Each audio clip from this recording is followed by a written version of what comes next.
At this point in my career, I've been soft mini canceled like 80 times over every single time a massive exaggeration or a complete fabrication, because that's how social media works. So at this point, I'm just kind of like, I wish I just hadn't said anything, because I made it worse by saying something for sure.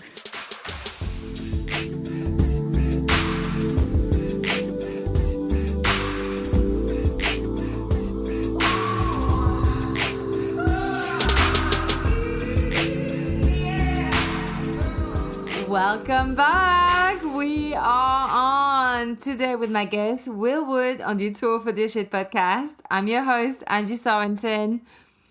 So for today's episode with Will, I went into it a little bit differently, and I went into it blind by choice, because when I was approached by Will's team to come onto the podcast, because I had put out a message out that I wanted to speak about how to not let people's opinion define you and decide your creative choices and stop you in your endeavor. They had mentioned obviously that he's an artist, he's a musician and a singer, and he went viral. And obviously that had its own, impact and stuff. So I, by choice, didn't want to know too much about his work. I listened to the song and read the lyrics of the song that went viral, which is called I, Me, Myself. And I am really, really happy that I didn't go in with, preconceived notions about him and things like that. I wanted to go in like really fresh and hear about his experience. And I really enjoyed how our conversation evolved and all the different touch points that we ended up covering, because I did actually go in wanting to find out how not to let other people's opinion affect your art and creations based on his experience of going viral. But the conversation ended being a lot more deeper and nuanced, and we really touched on quite a few areas, which I think by now you're used to it with me, that guests come on for one thing and then we ended up like talking about all kinds of stuff. Now he does, I just want to flag that he does mention suicidal ideation. It's about around an hour and 15 minutes or so. So listeners, be advised. It doesn't go into depth. It's nothing bad happened. He just talks about it actually in a much lighter way than you would have heard in previous episodes when I talk about it with other guests. So yeah, I just wanted to let you know so that you know. Yeah, I'm excited to share this episode with you. Now, obviously, if you do like this episode, please help me out. Share this. Share this podcast with your friends. Give it a 5-star rating on Apple Podcasts. Follow it on Spotify. Share it on your social media. I'm not big on social media. I find it a bit difficult. Like, any help I can get from you on this, it is free for you to do. It takes you 2 seconds. If that, you can even actually, if you want to spend 5 seconds, you can even write a little review on Apple Podcasts. If you're not sure how to do it, just let me know. Reach out to me. My website, angie-s.com. You can also find me on Instagram and Facebook on the Tour for This Shit podcast, or Angie Sorensen. You can find me under those names. So yeah, I really, really, really appreciate all the reviews that you have left me, and and all the support that you've given me. So I'm really, really grateful.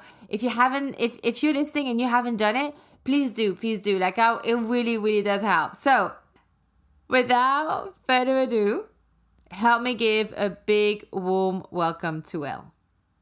Let's begin. Hi, Will. Hi there, Angie. How's it going? It's good. Good. How are you? I'm doing well, thanks. Thanks for having me on the show. No, welcome. Absolutely welcome to the Tour for This Shit podcast. I'm really, really happy you're joining me today. I really want to talk about how we don't let the outside world control us, how we don't let people's opinion influence us, and how to filter out the noise. And I really want to use your experience of going viral, and we don't have to necessarily only focus on that, but I want to use that as a backdrop, because you can actually talk from personal experience. Sure. And you've been very open about things like that. So, but first, Will, before we dive in, please introduce yourself, where you live and what you do. Okay. I'm Will Wood. I'm a singer-songwriter from Pennsylvania, and I play piano, a little ukulele. I sing songs. Music can be a little bit out there sometimes, and I got a new record coming out on July 29th. It's called "In Case I Make It," and I've been dropping singles here and there to promote it. And The next one I have coming out is on the 10th of June. It's a spoken word piece of sorts called "You Liked This," parentheses, "Okay, Computer," which is a Radiohead reference. And it's sort of like a satire of how social media algorithms allegedly emotionally manipulate people, and it features a performance by Bev Standing, whose voice was used by TikTok for their text to speech program, allegedly without her consent until she sued. And so it's really cool to be, to basically have almost like, she plays the role of an algorithm in this sort of satirical dystopian kind of noise track. And it's cool to kind of have her basically I now have a recording of TikTok calling itself out, which I love. But yeah, anyway, that's my spiel. That's what I'm up to. Yeah, no, I mean I have a couple of questions actually, just based on what you just said now. So I'll do that, and then I'll move to the other bit. It's the Sure. When you said like social media, like it was a satire on social media and how they, and I think you did quote unquote emotionally manipulate us.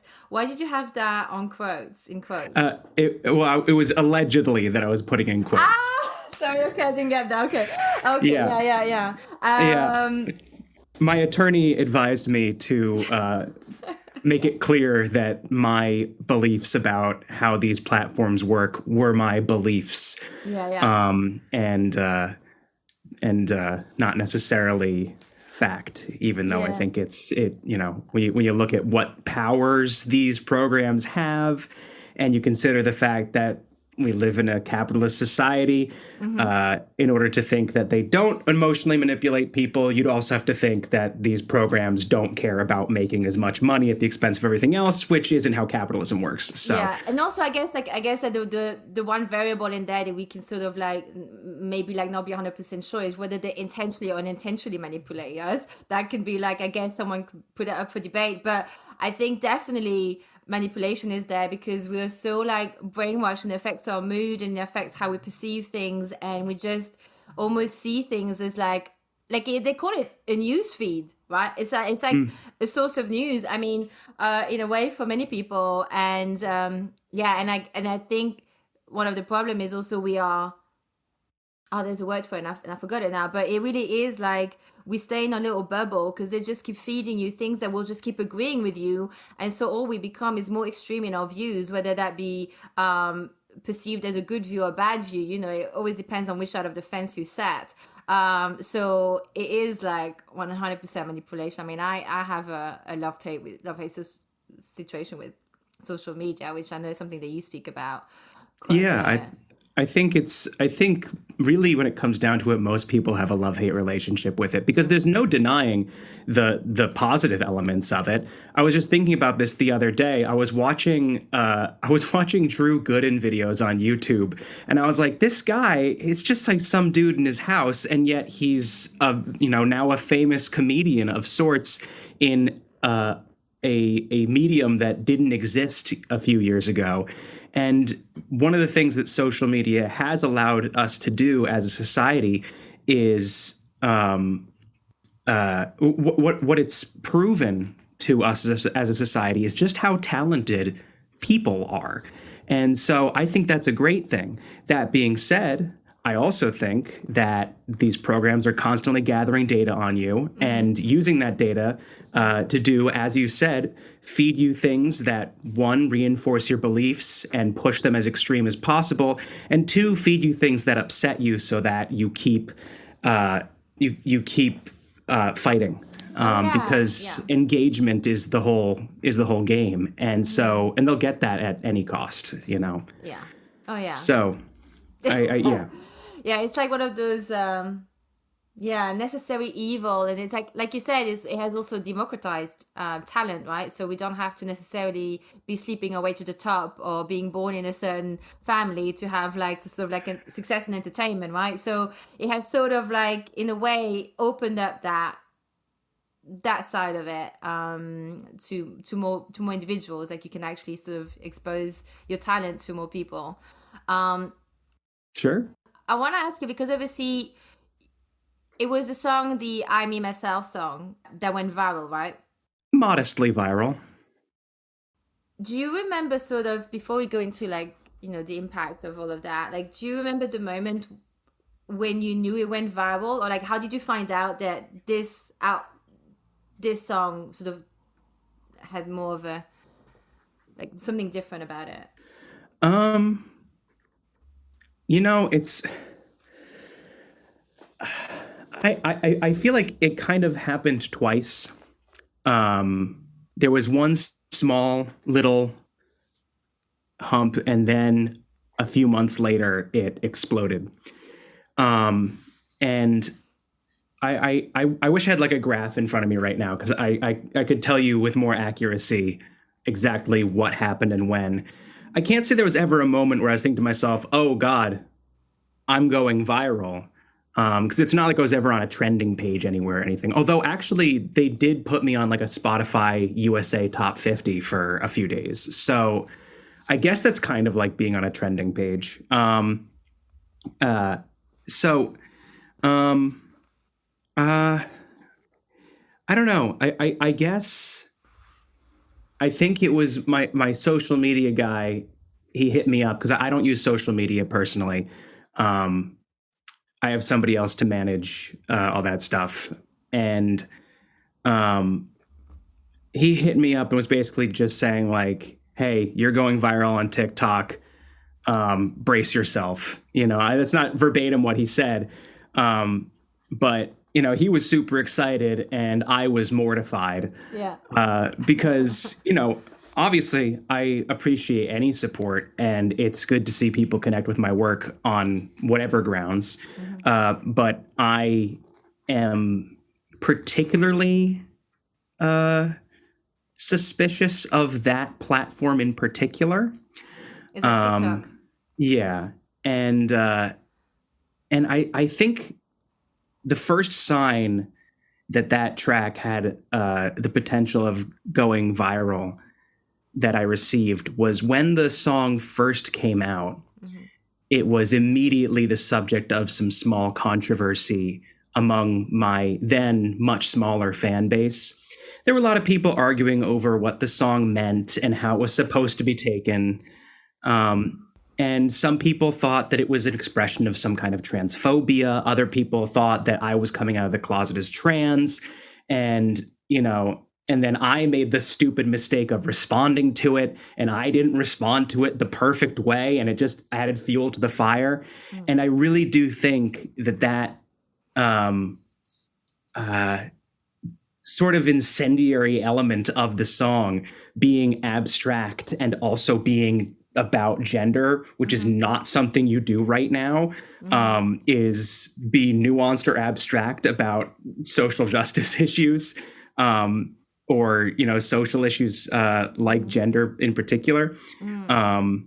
It's like I can't help but think that element of the song is ultimately what made it go as viral as it did. I think not necessarily that people were fighting about it, but that a platform like TikTok that is so cognizant of the content and the nature of the content that is submitted to it, and is so hyper aware of the identities and the habits of the people who use the platform.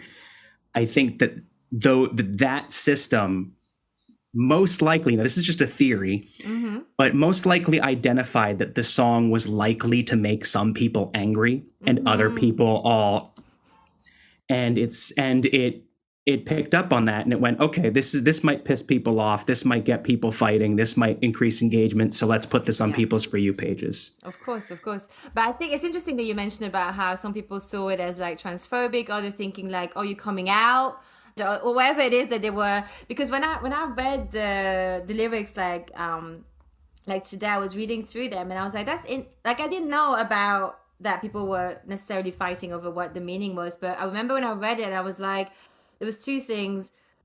One is like one sentence, like one of the first. I guess you don't say sentence in the song. What do you call it?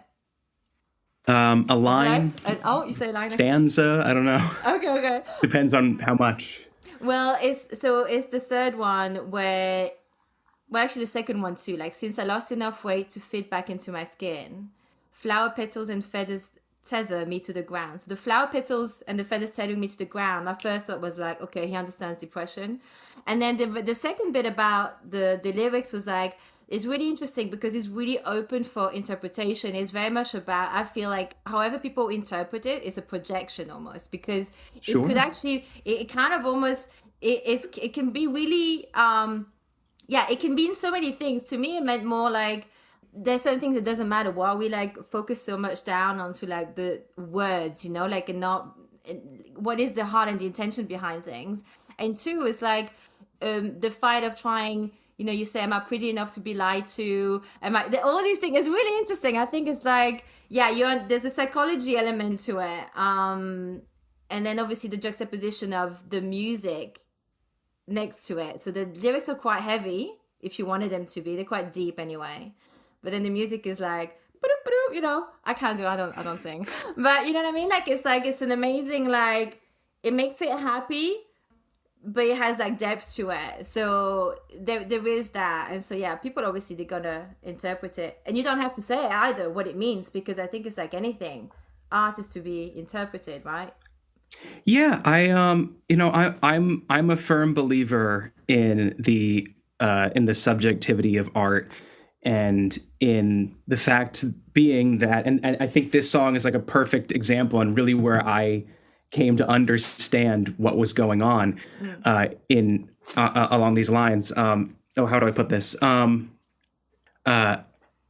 If I wanted to have a one-to-one translation between my thoughts and what people heard, I'd write an essay, not a song, Yeah. Don't get me wrong. There are things that I would prefer to communicate. There's like in some songs more than others, I want to be more direct, or I want to be more transparent, or I want to be clearer. But with, with lyrics like in I, Me, Myself, that song is pretty abstract, a lot of its lyrics. And I did that knowing that it wasn't going to be taken exactly as I meant it when I was writing it. And, because I made the mistake of explaining why it wasn't me being transphobic, because I was not going to tolerate that, which was silly of me, because I can't stop it. If people want to call me transphobic, they're going to. It doesn't matter whether or not there's even any reason to. They're just going to do it. But because I made the mistake of addressing that, people then went on to start telling everybody, oh, this is what Will Wood meant, and this is what he wanted you to take it as. And if you say otherwise or interpret it how you want to interpret it, you're a bad, bad man, and you're stealing the music from the creator. And you see, that's interesting, because I find that anyone who that's always I find a contradiction that is really enabling in social media, especially, or online in general, because it's very easy to hide behind a keyboard. Is that people who say they are speaking to, either speaking on behalf of a group, doesn't matter who it is, right? But they say speaking on behalf of a group, or they feel like everyone should have a voice. I find a lot of the time when they are so extreme in that sort of mission, they often become the people who silence everybody or impose their voice on. They're speaking on your behalf, which, first of all, rude, but you know what I mean, like, they're speaking for you. So it's like, it's interesting, because for me, I did not see that, and I may get into hot water here, but the same thing like with Dave Chappelle. I never sort of connected with his comedy until like he had all this like hate towards him, and everyone was like saying how he was being so this and that and this and that, and I was like, I'm gonna watch this. What's going on? Like I was almost so I had all this prejudice in my mind, like going in, going, oh, this is gonna be awful, and I did not hear hate in his comedy, whatever the situation is, and I was like, I think he was still trying to explain about the human, like about human, and how we are all human, and it's like he was, especially with what happened with the story he tells at the end with Daphne, and how Hmm. basically her own community, is, really tortured her at the end, on social Yeah. media, and it's like, I think it's that thing of, and that's just my opinion. I've never met the guy, so I can't say, for 100% that he's not transphobic. Not again, none of my business, and it's not an area that I know much about. So it's very flippant of me probably to say this, but I did not hear that, and I feel like a lot of the time people don't hear the intention of the heart. They listen to the words out of context. Well, I think, so firstly, people who are watching this are most likely going to be watching it on social media.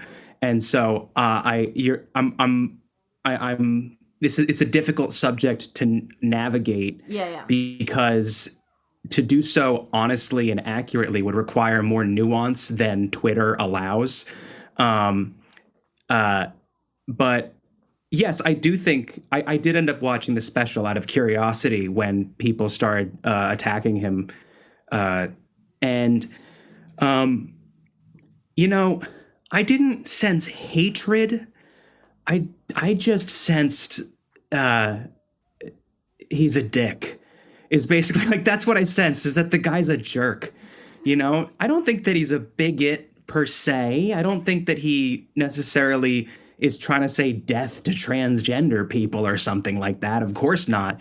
But like I heard what he had to say and I was like, I understand you're joking. There's an element of intent to shock, and that you don't necessarily 100% mean everything that you say, but you recognize that you have the potential to cause people harm or at least a great deal of offense while doing this.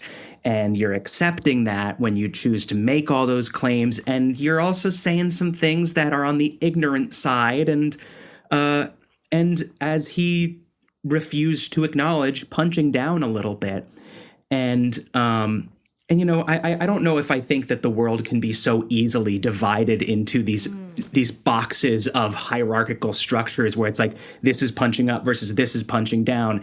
It's not like there aren't snakes in the grass in any level in our social constructs. Yeah. But because the truth of the matter is that regardless of where you are in a in a privileged structure, you can still be a monster, even but Listen, he wasn't. you can be a monster from any. I mean, I guess I guess I didn't really necessarily want to. Obviously, I started it. Obviously, it's not a conversation. Obviously, that I'm necessarily equipped to have, and I understand. Like it's the restraint, but it's like I think anyone can be a monster. Like even you also for example, just because someone is old doesn't mean they're not a monster, right? If like if someone was a serial killer and then they became, they got into an accident, they end up in a wheelchair and they have to be in palliative care, it doesn't mean that what they didn't happen in the past. They're not all of a sudden a helpless old man that's a kind or nice, but so everything has context, right? But Right. Well, I mean, I think, but my point is less to say that. My point is to say simply that I don't think it's necessarily. Now, I don't know truly what I believe. I'm not a sociologist. I don't have any. I don't really know what I'm talking about ultimately. But I don't think you can necessarily. I could be wrong, but I don't think you could necessarily break things down as simply punching up or punching down, especially since you're not always making fun of people. You can also be making fun of behaviors that are not the same thing as an identity necessarily. Although sure. that's getting kind of philosophical. What are you? What you are or what you do? I don't know. But the point is that all that being said, I do feel like he was kind of picking on the little guy a little bit. And but at the same time, that little guy ended up, yeah, apparently bullying his friend into suicide. But also, I also kind of felt like he was using his quote unquote friend as a prop, that he was using this person as a punching bag for material and then using them as a human shield at the end of the special. Like, I felt like, you know, ultimately he's a comedian and he's a clown. And I think that comedians can be very can be very profound thinkers and can be very intelligent, and comedy can do really powerful things.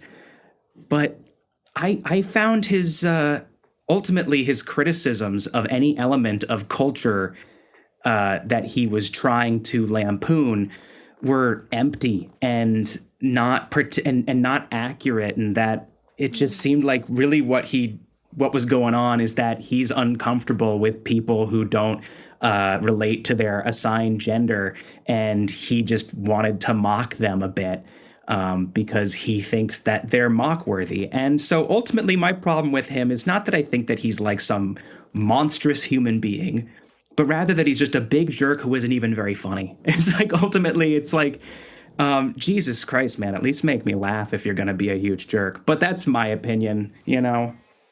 I mean, I swear, 'cause I didn't hear that. I feel like the most of the special was around the issue on race, Right. and that was like sort of like the end was sort of. I don't remember this what it was a while as well that I since I've seen it. Um, so I don't remember how much of the proportion was around Daphne, but yeah, no, I didn't sense that. But it's like it's again, isn't it? It's like it's like I guess sort of to go back into how what we create and how that's received, right? So Mm, you obviously you experienced that too, where you wrote something and it got interpreted in many different ways, right? The same words, the same song, we all listen to the same thing, but it gets interpreted differently, right? yeah. And so when that happened, I don't know how if that how that sort of like maybe like impacted you or how that made you feel, like how did that make you feel when people was throwing all these accusations at you, they you may not have felt that it was relating properly to your intention. Well, I can't say that I experienced something to the extent that Dave Chappelle experienced. No, but it's still. It's I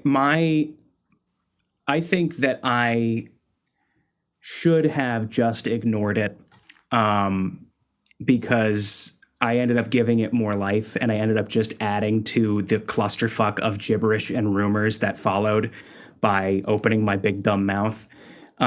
Because it's I oh I just yeah, people are going to take whatever they take. It's not like I was getting death threats or something. I'm sure Dave Chappelle has I mean, I'm not Dave Chappelle. I'm certainly not world famous legendary comedian Dave Chappelle, I didn't, I wasn't well known enough to really be the center of a cancel mob when that first happened. It was really just a little bit of rumbling. And if I had then the strength that I have now, I would have ignored it. Because and then just I mean, maybe it would have gotten bigger, and maybe it would have gotten to the point where I had to say something or felt I had to say something, but I'm not a big believer in responding to rabble anyway.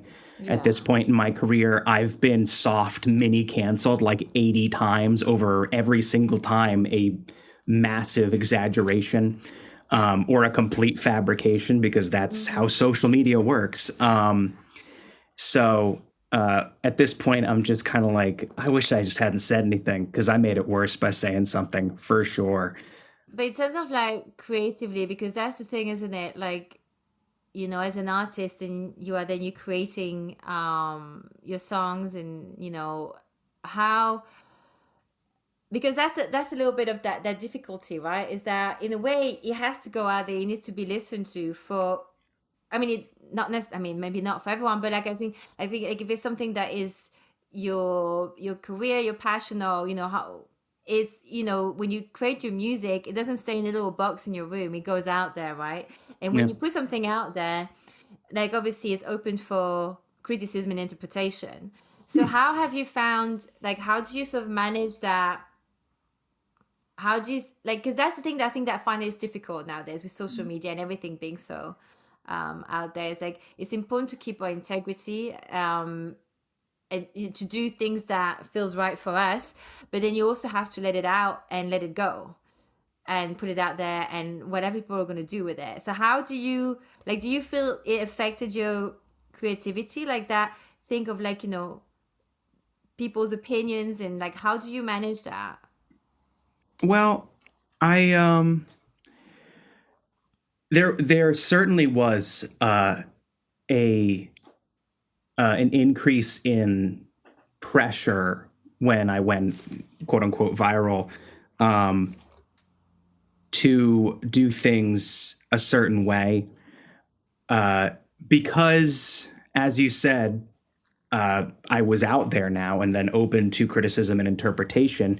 People all had their own idea as to who I was as a person and as an artist, especially since most of their ideas to who I was came from a single song, and came from a song that I wrote a very long time ago, mostly, and that I haven't really emotionally connected to very much in a while. I mean, I still, I can have a pretty complicated relationship with a song, and so I still have waves of feeling that song pretty heavy. But,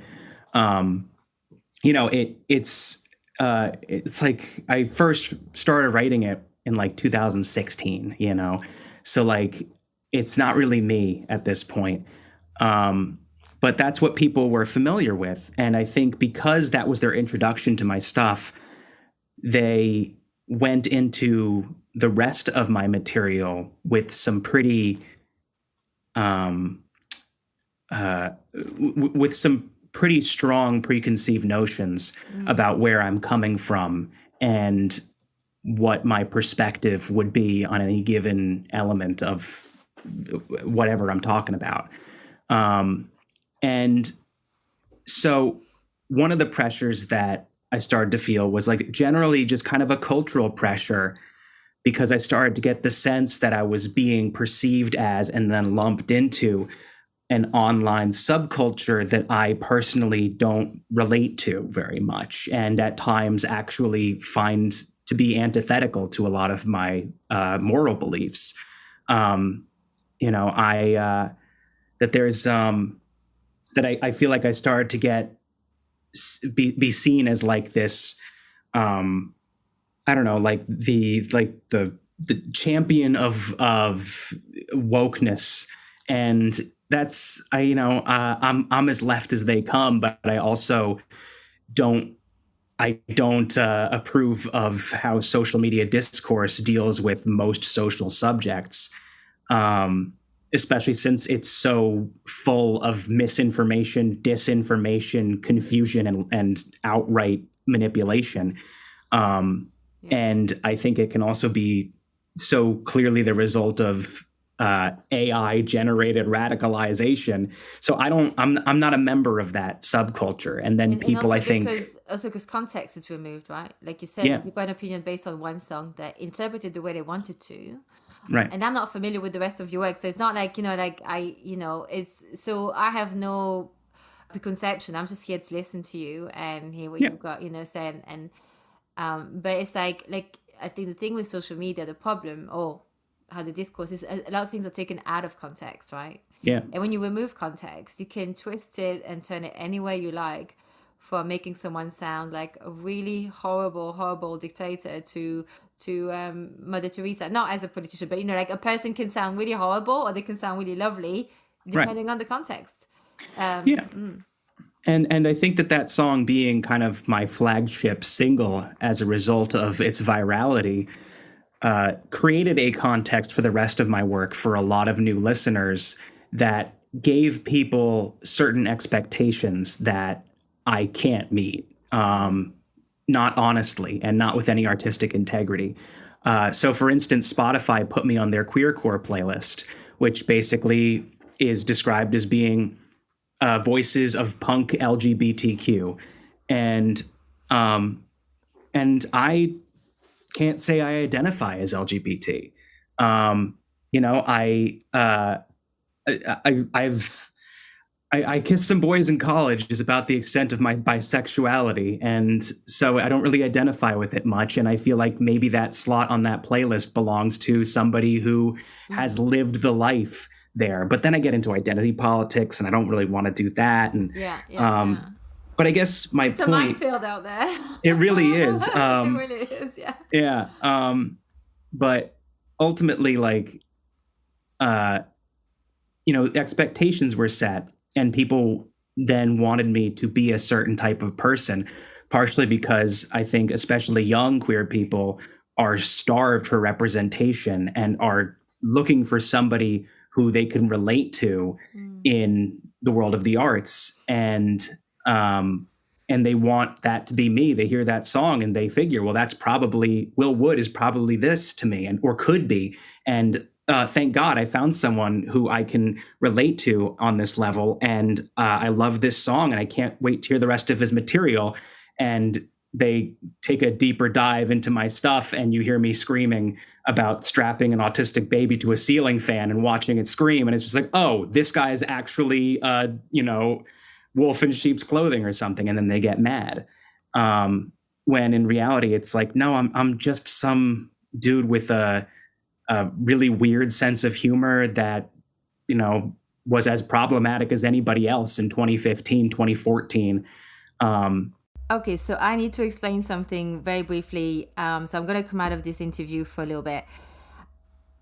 I did not hear that he said autism in with that lyric. So I only heard it afterwards when I was editing this. And so had I heard it properly, I would have actually asked more into it there and then. And so I missed that chance, and it happens sometimes. We don't always catch everything. But you know, it is some of his past work. There's a lot of creative choices that are his for him, only for him to explain if he ever wants to. Obviously, I do not believe those are not things to take literally. So not that I know. So yeah, I mean, as you can tell, obviously, Will is there's a lot of depth to Will. There's a lot of insights, and he has had quite a few experiences on various things, and you will hear him on the second half. It gets really, really interesting, and when he discusses mental health, mental illness, and his own journey onto it. So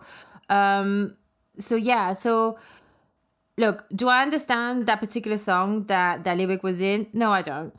Is it, could I actually have asked him afterwards? Yeah, but I deal with someone in his team. I don't deal with Will directly. So I kind of didn't want to go on a back and forth email. There's a lot of things that can be misunderstood. And I don't want to take away from this interview. What is sort of brought up for me is that it made this interview even more, it added a different angle, a more interesting angle, because of how he also sees, when we discuss Dave's latest work, Dave Chappelle's work. I say Dave as if I know him. I don't know Dave Chappelle, not personally, but I know of him, right? Like so many people. It made it even more interesting given the fact that he actually himself went through the judgment of his work without being necessarily understood, or anyone knowing really what's behind the words or the work that whether Will Wood or Dave Chappelle does. Even though they're very, very different people, their work is different. One is stand-up, one is music. But you will see when we go through the interview, I actually do circle back onto Dave, and how interpretation, we have almost no control over it, interpretation of our work. So yes, that's what I wanted to say. So I hope you stay on, keep on listening. The second half gets really, really interesting, because he really comes up with some really interesting insights around mental health, mental illness, society and culture, and how that all intertwine together. And extremely insightful. Okay, so let's get back into the episode.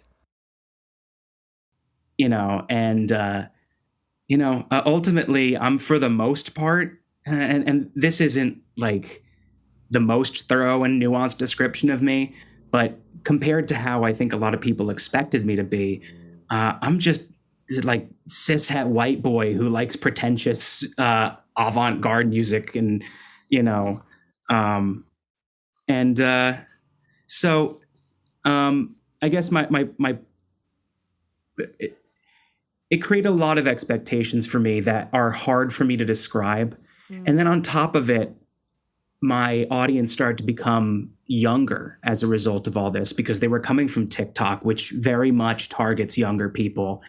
Um, and younger people are more neuroplastic, they're more impressionable, and so they're more easily manipulated by these AIs. Um, and they're they're predated upon by them. They're taken advantage of pretty severely, I think. Yeah. And they're like, I don't want to say radicalized because I think that has certain connotations, but they're worked up by these platforms emotionally. And being an adolescent is already an emotional roller coaster. And I have a lot of strong feelings about my fears for young people right now, um, as a result of spending the last 2 years in front of screens, spending all of their time on these platforms that I believe are very consciously designed to fuck with the wiring in your brain, and designed by the greatest scientific minds of our generation to do so. And having that be their only social interaction for their most formative years, I think is going to be devastating to their mental health for many years to come, and is going to have a pretty negative impact on a lot of young people. And I'm really worried about that. And so I guess but the pressure was coming from people expecting me to be a voice to a group of people that I personally don't feel like I can be a voice to. And then also to young people expecting me to be a youth culture icon who could relate to the youth. And it's like, I don't relate to 15-year-olds at all. We are very different people. Yeah. And then on top of it, there's then parents who expect me to be some kind of role model or to be the right kind of appropriate for their children, when my material has, I feel, always transparently not been for kids. And on top of all that, somebody once told me that they thought that I was good mental illness representation. And I had a conniption at that, because in order to be accurate mental illness representation, I cannot be good mental illness representation. Mental illness is bad. The second I start showing symptoms, half of y'all are going to grab your torches and pitchforks and chase me up into a windmill and burn it down. You know, it's like, it's Wait, can we wait, hang on, what? Wait, is it, are you sort of like referring to the fact that people are like, they feel like, yeah, we're cool with mental health and like all of that stuff, but effectively like when they meet it in reality, it's a bit more scary than what they thought they were going to be so cool with?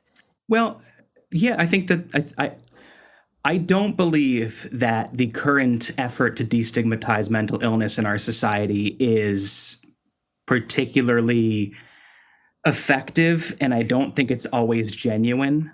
I think that we've done some good and we've made some progress, but I think that nobody I think that we still hate crazy people in our society, and people who are genuinely severely psychiatrically disturbed do things and say things that polite society won't accept and do not like, almost by definition, because mental illness is in part social construct. It's just it's identified clusters of behavioral and experiential patterns and habits. Yeah. I mean, morality is on culture. It's supposed to function socially. Like if we didn't have like good or bad or what's accepted or what's like, you know, quote unquote normal. I mean, can I just ask you a question about that? Because I think that's like a really interesting thing. I still kind of want to like sit with this. Is that, because, you know, you said like, you know, what's accepted, not accepted. And because I sometimes feel like, what if, you know, the people that we are looking up because they're saying all these things or they're seeing all these things that we can't see, and they to us they seem to have lost their mind, right? I often sometimes ponder that, what if, you know, especially those who have those really like intense thoughts and ideas and about the world and things, and and they're being locked up. And sometimes I'm like, well, what if they are actually the ones who just have an awareness that we don't have, just because they see things differently or see things that we don't see, or think in a way that's different. Does that necessarily mean that they are like, what if they are actually the more evolved one? Or I don't know, like, maybe I'm not using a right example, but at the end of the day, it's like, how do we know what's real, because okay, what's to say if maybe I'm talking to myself to a wall, which, by the way, my neighbor probably thinks because she can't hear you, right? I'm just like, right. So, but I could effectively just be talking to myself to a wall in an institution. And I wouldn't know. Or worse, maybe I could be like in a coma, induced to like some sort of like fake dream state. And then all of this is me living out the dream. And I wouldn't know. And the thing is, if I actually found out, I would probably lose my mind, because the reality of it would be so big, I'd get like a heart attack on the spot. You can say I watch too much sci-fi. But anyway, so it's like, you know what I mean? Like, how do we know what's real just because we are not aware of it? Like, how do we know that these people, like, to me, I find also like the young people, younger generation, who are like so much more fluid and open. I feel like they're more evolved than me. I'm gonna be that embarrassing aunt in like about a minute, because I don't really connect or understand everything. I just think it's beautiful. I'm not gonna use the right words because I don't understand all of it.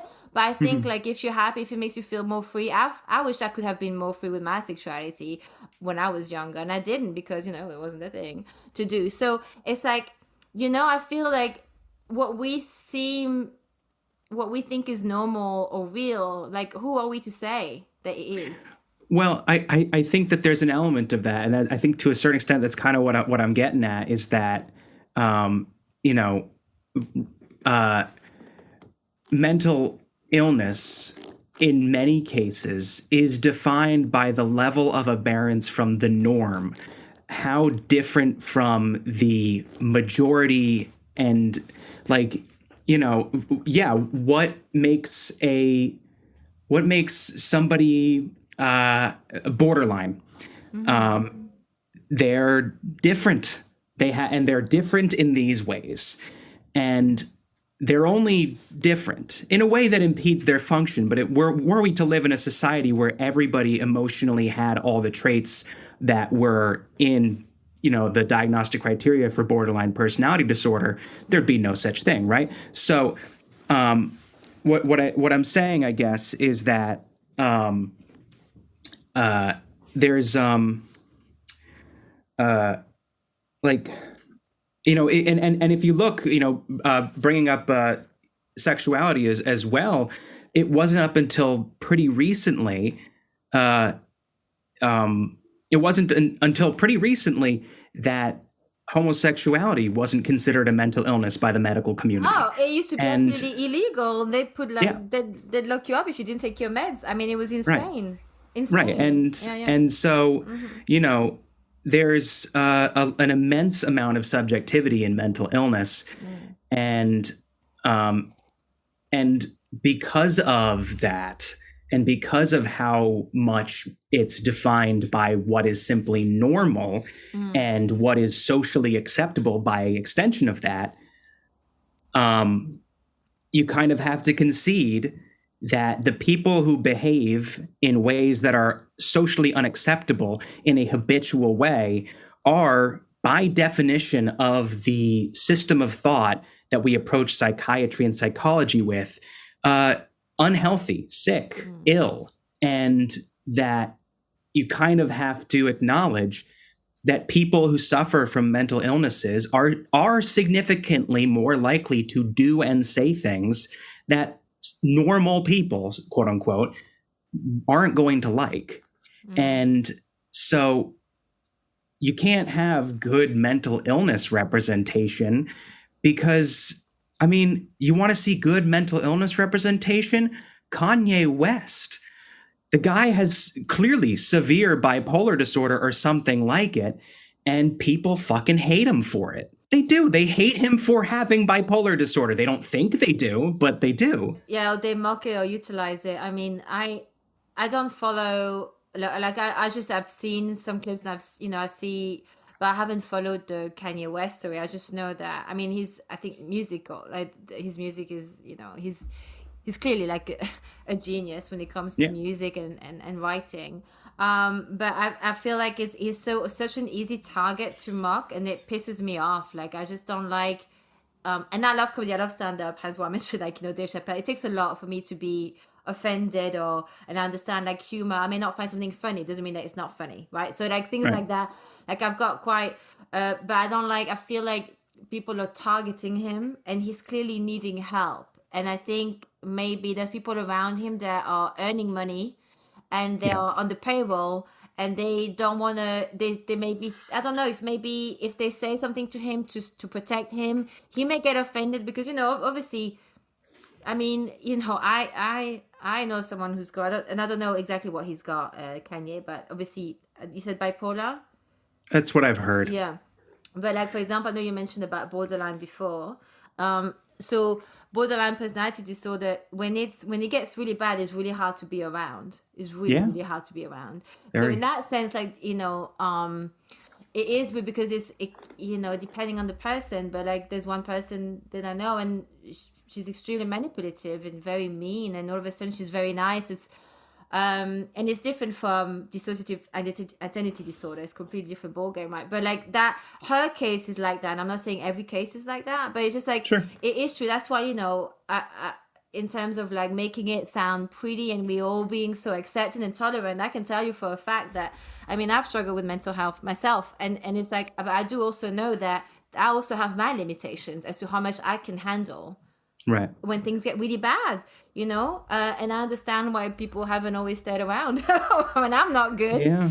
I get you. Yeah. It's like, Same. it's hard, it's people should not be your emotional punch bag, right? And so on, until you get the help. Like, it's a difficult thing. But yeah, the Kanye thing is, it's, yeah, I feel sorry for him being targeted like that. I Yeah. would say. And I think it goes back to, like, ultimately the movement to destigmatize mental illness. I think it, as a result of that, doesn't concern itself with severe psychiatric illness. It concerns itself with relatable ones like anxiety and depression, which is good. It's good to be talking about those things. But I also think that there are some powerful people out there who are making a lot of money and are very happy with the fact that almost nobody, or rather, who are very happy with the fact that people now feel like it makes more sense to get a diagnosis and start taking drugs than to actually address a real problem that is very valid and not a result of an illness, but a result of a broken society.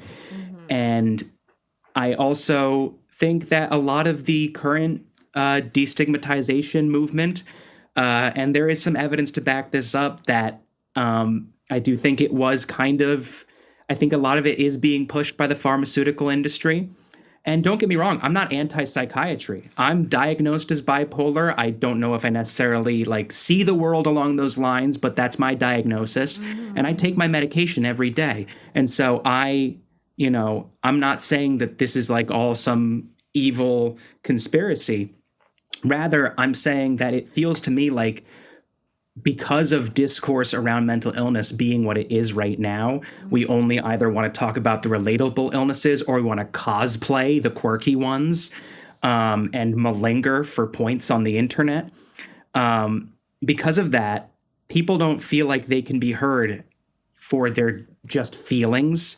And so it's almost like at this point, you're drowned out and you need to have, like, a doctor's note to have your feelings validated. Mm-hmm. And because of that, now everybody has a mental illness, which makes it so that people who are genuinely suffering are ignored. Yeah, I feel like it's almost like it's interesting, because, like, I feel like it's almost like become this cool factor to say you've got anxiety or this, or you're on this med and this, that. And I'm like I'm happy that now there's less of a taboo to talk about that. Yeah, you've had a nervous breakdown, or you've got OCD, or whatever it is, right?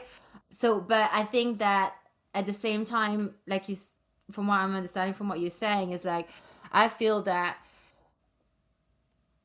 we've sort of, the conversation has become in a way that is normalizing medicating normal stress. Like, Yeah. when you see teenagers or young people being stressed out because they have exams and they're being medicated to calm it down, I'm like, hold on a second. Like, there's nothing wrong with feeling those feelings that are Yes. deemed like, well, on the negative side. Like, you're supposed to be a bit stressed out before an exam, and guess what? That's how you learn to become a bit more immune to and understanding how to cope with things. It's more like, Yes.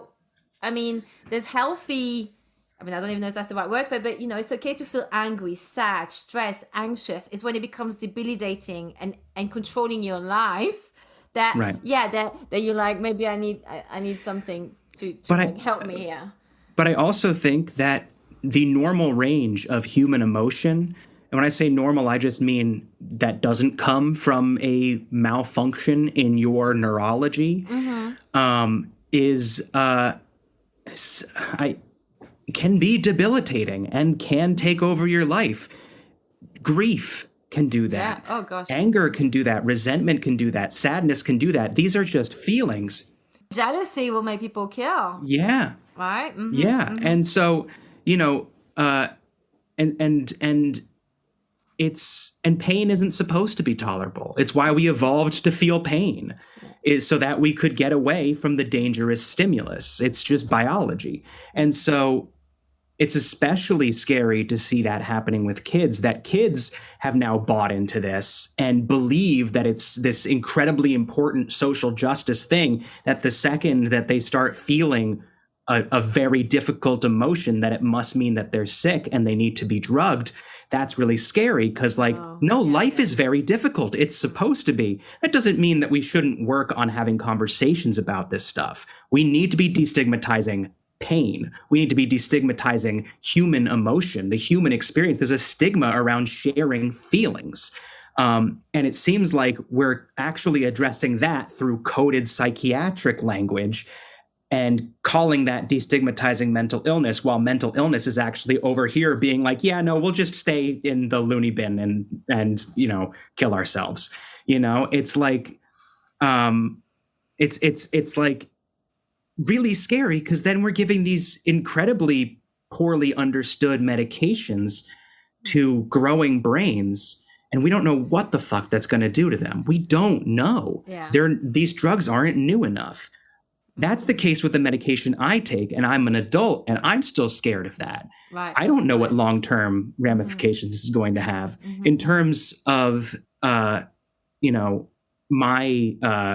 my illness, whatever it is, if it can truly be called an illness, or if there's some other word that would be more accurate, whatever.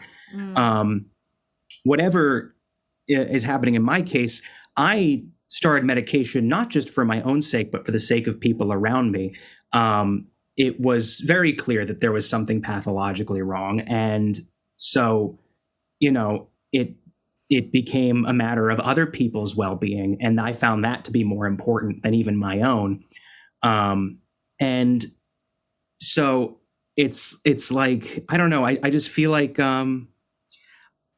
if somebody tells me they have a mental illness, I'm not going to ever look them in the eye and be like, no, you don't, or doubt them, because what do I know? Yeah, right. But I do think systemically it's a problem.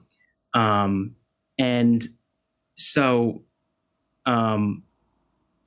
I keep remembering that all of these tangents we've gone off on all these conversations we've been having over the past 25 minutes to a half an hour, originated with a question that you asked me that I don't think I ever finished answering. How do you not let the outside stop you? Because I think it's like, because I think a lot of people, we fear. I mean, I fear. Sometimes I am scared to publish some episodes. Sometimes I'm like, oh, you know what I mean? I fear, and nobody knows me, and I'm kind of I'm enjoying that. I mean, I said nobody knows me. I do have I do have a notice. People listen, but I mean, I'm not no one's gonna recognize me on the street. I'm very much incognito. I sometimes do my grocery shopping in my pajamas. I like that anonymity. I don't need, but I sometimes I worry. I do worry because of how people will interpret stuff, and often actually I don't always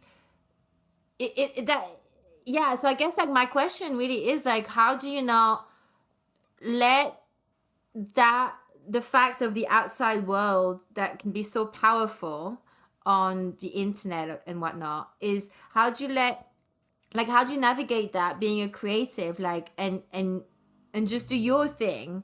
Or maybe you're not, I don't know, I'm just assuming here, right? But like, how do you not let that affect you when you create your art? Ultimately, one thing that I do is I left social media. So, for the most part, I don't know what people are talking about at any given moment. I know some stuff and I have seen things, and occasionally people will share things with me or bring up stuff with me or whatever. But I don't have a Twitter. Somebody else uses my Instagram. There's still a Facebook page, but it hasn't been touched except for somebody posting a picture of a urinal on it like 2 months ago in like 2 years. Like it's just I don't do that. And by not doing that, I don't hear too much of it. The stuff that I do hear, I think I'm kind of like a natural born contrarian. I kind of have been from the day I was born. I don't know why, but so to a certain extent, I think part of me has this instinct to go like, oh, that's what you think? Well, you know what? Fuck you. Here's what I think in response. And here's how wrong you are. And so it sometimes I have to like hold my tongue. And sometimes I fail to do so. Like occasionally I'll go on YouTube and I'll post like essentially a tweet via YouTube, basically, because I'm just so upset about something. So, I still fall victim to it now and again, but sometimes I guess my main method is either ignoring it, separating myself from it so I don't even know about it, or fighting back and saying, no, you don't get to control what I do. And I am committed to that. And I will die on that hill, because the truth of the matter is that I'm okay. I'm going to be fine. I'm not going to starve anytime soon. And so if you guys decide to stop listening to my stuff because you get a feeling that I am not the person you demand I be, well, I wasn't that person. And so see ya. It's like, I don't, I just want to connect with the people who I connect to. Don't get me wrong. Any amount of connection I get with anybody is always great. But, I'm trying to have as authentic of a connection as I can have with my audience. And that requires saying some things sometimes that some people aren't going to like. Yeah. And because nobody's soul, nobody is built for a million people. They're just not. You can't be liked by a million people. It's not possible. Not and be yourself. There's a reason why celebrities always seem so alien and vapid. It's because they're constantly trying to be accepted. Liked. Yeah. Right. The profession is based on being liked. It's like the influencers, I don't envy them. I think it's like your livelihood depends on being liked. And I'm like, wow. I mean, I feel like we all, to a certain extent, we do enough people pleasing in our life, or try not to upset people around us. So, I feel like that would add such an extra layer. It's very difficult, because how do you it must be so stressful. I would be anxious all the time if my livelihood depended on being liked. And to a certain extent, all of us do. Like, I do have a day job. It's true. Like, if I'm so unlikable, they're not going to want to work with me. They'll fire me, right? So it's like, to a certain extent, we have to kind of be liked. But if you have to be liked, like through and through, you have to say the right thing all the time, be on the right side of everything. Fuck. Yeah. Like that's a lot. Yeah, and not only can you not be liked by everyone, you can't be accepted by everyone. You can't be accepted, and I don't think anybody's true, honest life is acceptable to a million people. It's just I don't think that that's the case. I think that there's a reason why we all have private and personal lives. It's because human beings are not built to be consumed by a million people at a time, and so I don't. And I don't have any interest in fame. I don't covet celebrity status, and I'm not that financially motivated. Mm-hmm. And so what I want to do is focus on making honest and authentic art to the best of my ability. And so, you know, that's ultimately what I try to do is, ignore it or fight back. Mm-hmm. But, but also, I do plan on taking an indefinite break from all of it after I put out my next record, do a little tour for it, and then I'm out of here for a while. Because the stress is more than I want. It's not worth it. There are some things money can't buy, and the attention is not necessarily, it's not a positive thing. It's an intense neutral. And intense neutral is high highs and low lows. And really what I need is just a quiet life where I'm sharing it with people close to me instead of a bunch of strangers who all have different ideas as to who I should be. But it can be anxiety inducing, as you mentioned. You were saying that like sometimes you're afraid to post an episode. This track I've got coming up on the 10th that I was talking about, you liked this. There's definitely part of me that's like a little bit nervous about it because it's so aggressively critical of social media, and there is social media can take it. Well, I don't know if they can, because people who are chronically online are emotionally destabilized by it. And they don't know it. They think that everything around them is as bad as their platform wants them to think it is. And they have had their ability to think critically beaten into submission by these algorithms that feed them content based on what has been determined via surveillance will make them destabilized and devoid of nuance. And so I think that I think that there are going to be some people who rush to the defense of their precious billionaires. And they won't know that that's what they're doing. I think a lot of them, they're going to be coming from the left and saying, hey, actually, these apps, the social media has done a lot of good. And I'm like, okay, cool. But also it's done a lot of bad. That's what I'm talking about right now. And really, I promise you, Mark Zuckerberg doesn't need your help. He's not going to give you money. It's okay. You can criticize it too. I guess to me, that's what I meant with social media can take it. I wasn't even thinking about the users. I was thinking more the platforms, the Facebook, the Twitter of that. They give zero fucks. Nothing is we've been trying to take Facebook down. I mean, Zuckerberg went to that, whether it was that trial thing. I mean, it was a whole everything. It was a circus. The fact that it's still out there is beyond, but it's money, it really is a capitalistic world. Money rules the world. I mean, just the fact that what's his name, Murdoch, who owned is the media mogul. I don't even know if he's still alive, but how that guy never went into prison after so much stuff he did, so bad, so many wrong things.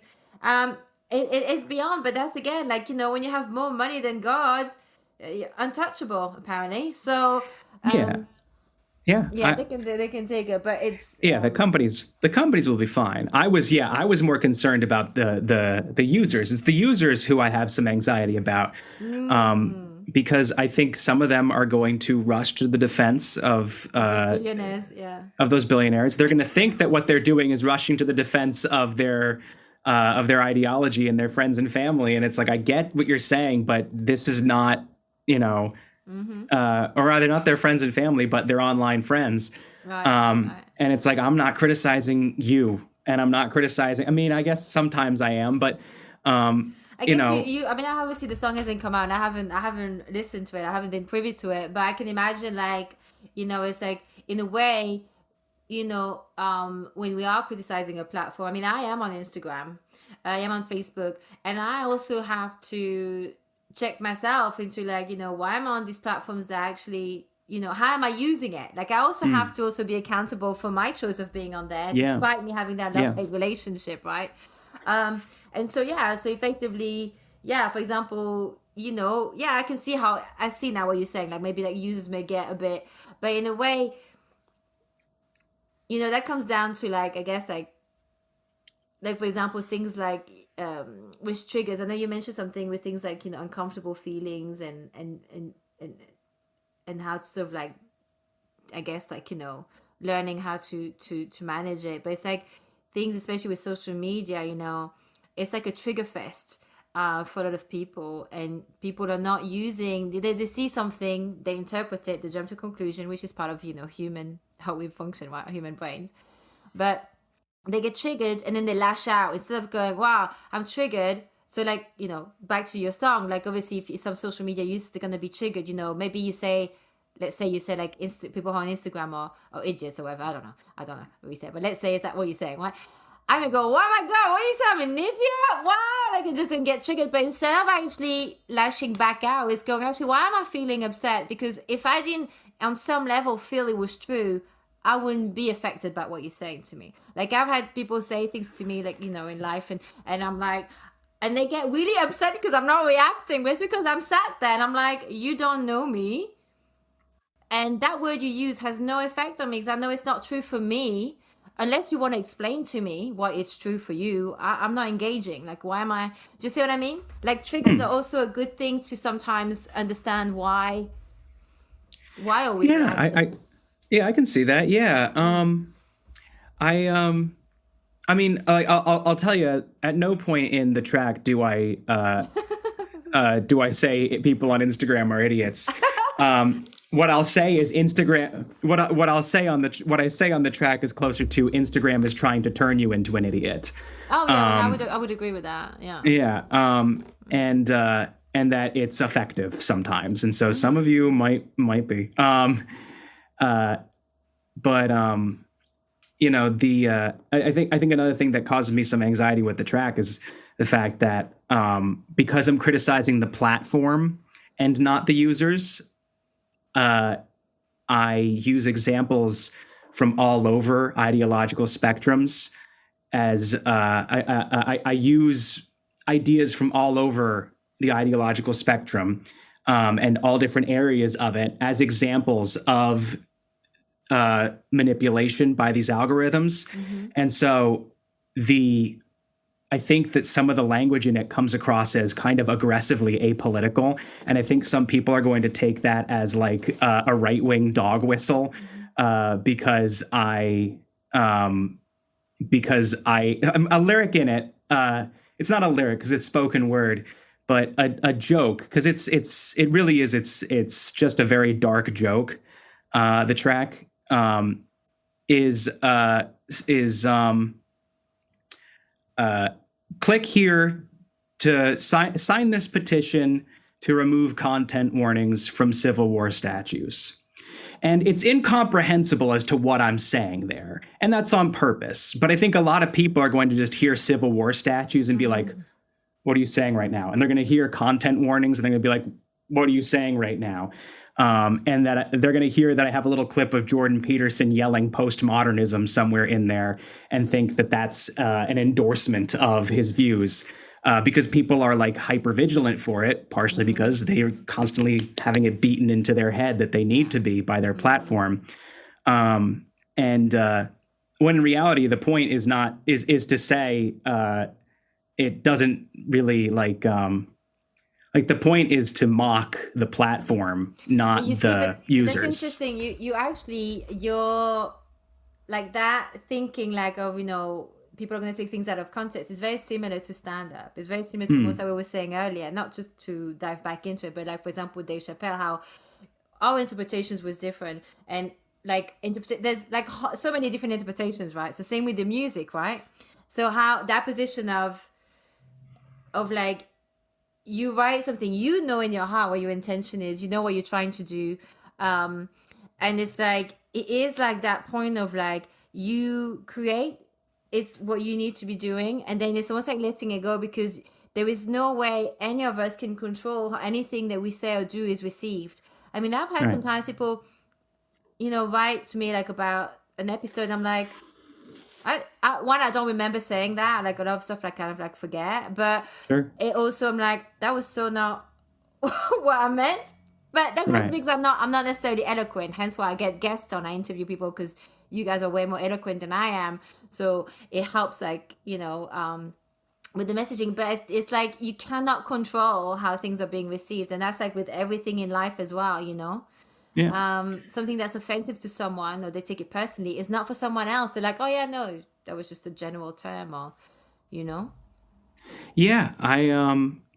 All that I can do, all that anyone can do, is just try to speak truthfully, and accurately, and or maybe not even necessarily accurately, but truthfully, authentically. Certainly what going viral, quote unquote, taught me was to consider different modes of self-expression, to consider different types of lyrics, because while no, you can't control ultimately how you're perceived, you can still make an effort to send a more specific message. Mm-hmm. And so I definitely have been much more conscious on my upcoming album, which quick plug in case I make it, it's coming out on streaming platforms everywhere, July 29th. What's the name? What's behind that name, by the way? In case you make it, like, what are you trying to say?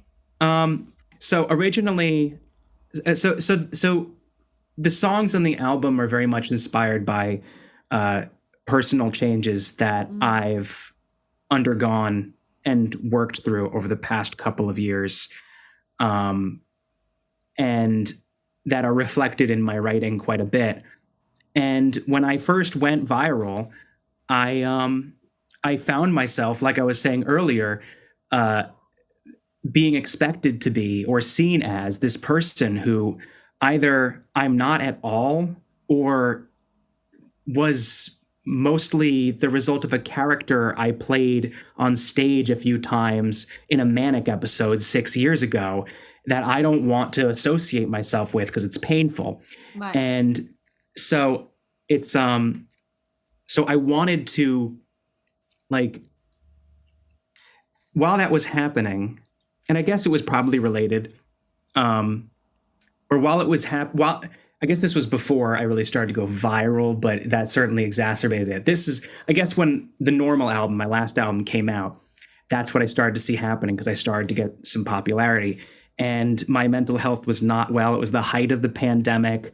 I was not doing well on my own for my own reasons. I was just super, super unstable. I reached some psychiatric lows. I had I guess what could be described as almost like a mild psychotic episode. I don't really know how to put it, but I had never been to that place before.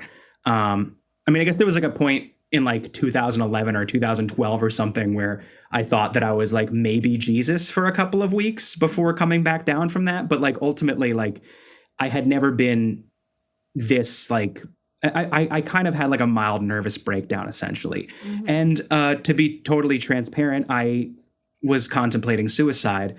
And very seriously for the first time. I was drafting up a note and everything. And I started thinking to myself, you know what?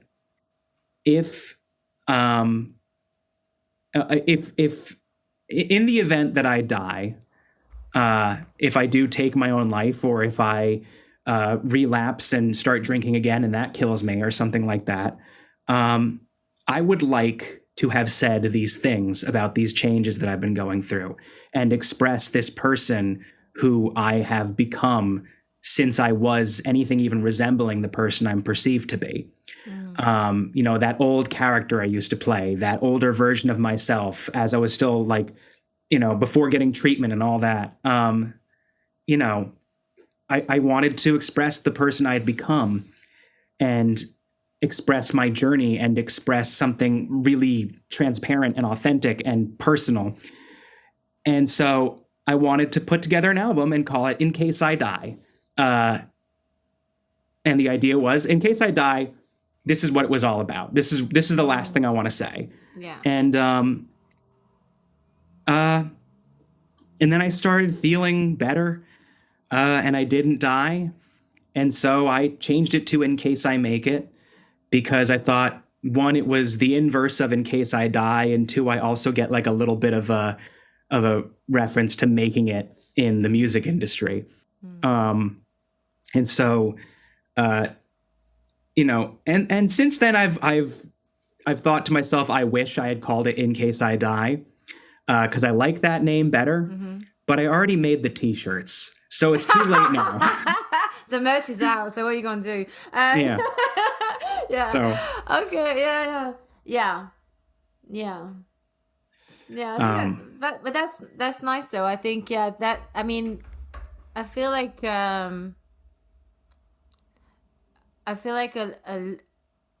mean that used to be one of my fears actually, to not to one of it is to be misunderstood and people not understanding I have, that my heart has good intentions. That sometimes maybe like the ways, maybe my expression of what I say or my behavior and things, like that's my thing, is like I want people to know. That used to be like a thing I used to think about a lot, was that, so you know, it makes sense if you, when you are in that state where you're not sure if you're gonna make it another day, then you sort of want to make, well, this is actually what I meant, and this is what that yeah. meant, and what that is. Yeah. Yeah. So that's kind of what these songs are, is, you know, um, and also maybe making it could refer to making it through, or just making it as in like not dying. And That's what I heard. That's what I got, is like, in case I make it, is like, in case I make it alive, like I'm still here. right, Yeah. I make it out alive. Yeah. And that is that is what I was referring to. But I guess, I'm not planning on killing myself after I put out this album, but I am planning on going on an indefinite hiatus. And so there, I still get a little bit of that in there. So a little bit of a, hey, before I go, Yeah. I'm definitely trying to get a lot of stuff off my chest with this record. And it's not as it's not as bloated with attempts to be impressive and clever and funky and wacky, but rather the focus is primarily on creating something that's very honest and very personal and transparent, so that I can kind of cultivate that more authentic connection with the audiences that I haven't been able to reach yet, or a deeper connection with at least part of, and hopefully a large part of, the audience that I have now. It's like, yeah, to a certain extent, I guess the record is me kind of going like, hey, before I go, is there anybody else out here who feels like this? Because if so, hey, man, I'm here too, Yeah. So, Yeah. Like when you're just talking here, like about that, like if I can feel like like I feel like the realness of it, like it's very honest, like yeah, like I like like there was a resonance there. I could feel that. Yeah, it's like I think it's great. I think it's important. Like I want to ask you, sort of before I ask I ask the same two questions to all my guests at the end. So I call them the finishing thoughts. But before I go there, like I want to ask you, is there anything that you feel that maybe you didn't get the chance to express, or you want to say before we sort of go there, and explain also, before we plug all your stuff and how people can find your albums and listen to you and stuff like that. Like, is there anything that you feel like you didn't get a chance to say? I may have interrupted you and things like that.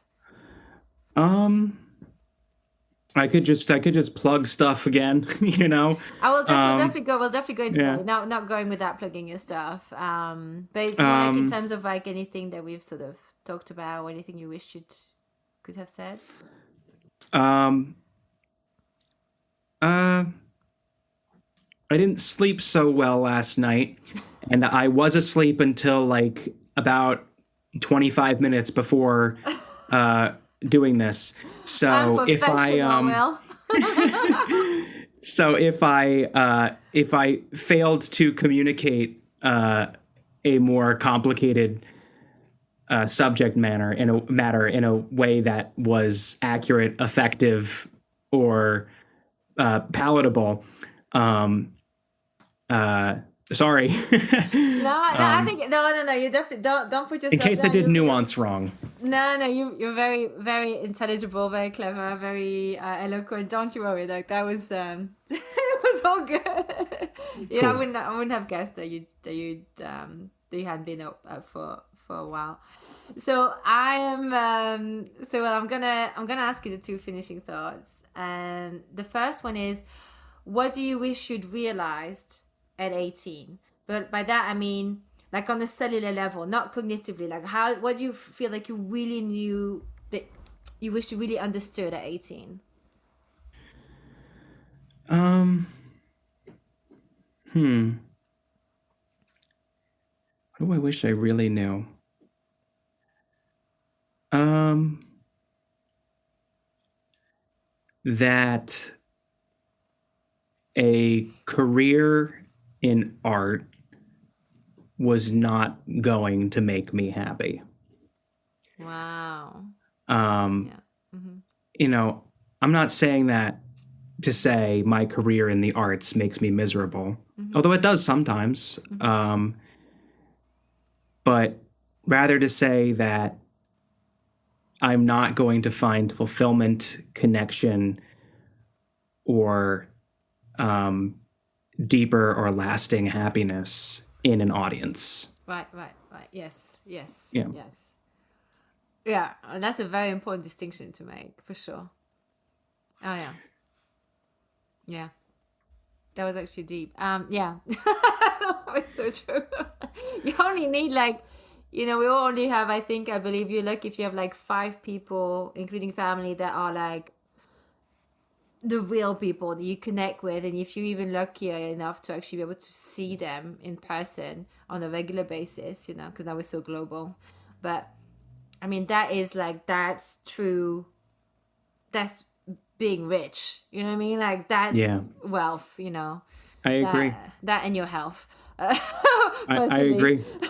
I mean, I always feel really happy when my mental health is like when I'm feeling. I obviously have bad days like everyone, but when I'm not down the rabbit hole. Again, experiences I'm glad I've had, but it's not something that I necessarily feel like I miss. I need to feel that edge of my sanity. Do you know what I mean? Like I need to be tapping on that side, every day. So, feeling peace for me is like, it's amazing. So, okay, the second question, is what stuff do you not put up with anymore?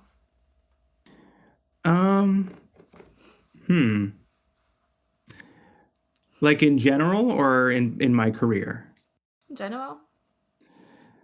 What do I not put up with anymore?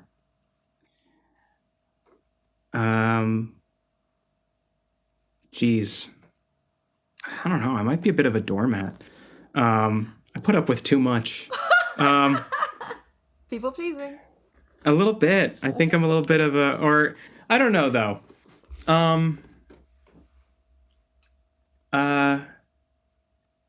I think that the things that I don't put up with anymore, first and foremost, are things inside myself and my own shit. And so there's some of my own shit that I don't put up with anymore that I do not tolerate allowing myself. And that's all in here. So that's all I can really say about it. But like, as for like other people's behavior, yeah, I don't know. I try not to. I try not to tolerate being manipulated, taken advantage of, abused, or convinced that I deserve or invited mistreatment. That I don't put up with anymore. No. So yeah, maybe that's the way to put it. Yeah, good. Yeah. Yeah, tell them to F off. Yeah. Sometimes you gotta say it. So, Will, thank you so much. This was such a pleasure. Thank you for being so Thank you. willing to go there with me as well. Like, I know we tackled Sure. some some I know I'm gonna be some things. I'm like, oh my god, I can't believe I've said that. I'm gonna go. It is what it is. But so thank you so much to go there with me and play with me. And so I want to ask you, like, please tell us like all the good stuff. Like, how can people find you? Find your music. Find out where you go on tour. Like, how do we? Even though you're not on social media, A lot of times I just have like the instinct to just be like, Google me. And Don't. and I said that once to so I was like doing this thing with like some organization in my hometown, just as like a favor to my mom. And one of her friends, after I played a little thing, was like, that was great. Where can I find your music? And I knew that they weren't actually interested. And so I wasn't going to give them some spiel about my websites and stuff.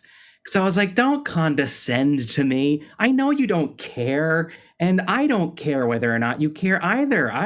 It's fine. You don't have to pretend you're interested. So just Google it or whatever. Yeah, but it came across as like, yeah, you can Google me, It's like, yeah.